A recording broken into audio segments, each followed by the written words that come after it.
Que ce soit pour le manager, l'équipe ou le salarié lui-même, l'absence peut être un moment difficile à gérer. Elle arrive souvent brutalement et sa durée est inconnue.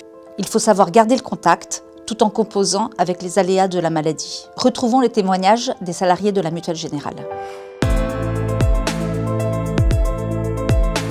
Durant l'absence, en tant que manager, on est l'animateur du maintien du lien.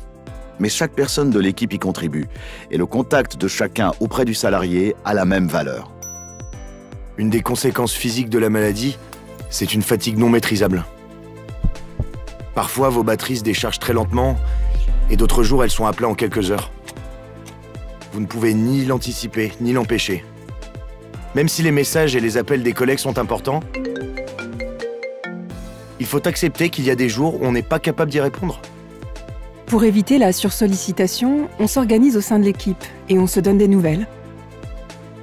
Quand on prend contact avec nous, on n'a pas obligatoirement envie de parler de soi, de dire où on en est dans la maladie, mais on aurait plutôt envie de savoir comment ça se passe au boulot, de sortir de notre maladie justement. Je me souviens avoir reçu une boîte de chocolat et ça m'a fait super plaisir. C'est pas parce qu'on a un cancer qu'on n'apprécie plus les bonnes choses. Si la personne ne veut pas rester en contact, c'est son droit. Et elle peut changer d'avis, dans un sens comme dans l'autre.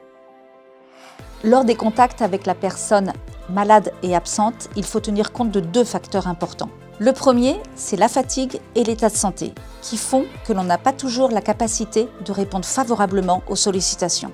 Le second, c'est l'assentiment de la personne. Il faut respecter son choix de rester ou non en contact, choix qui peut être réversible d'ailleurs.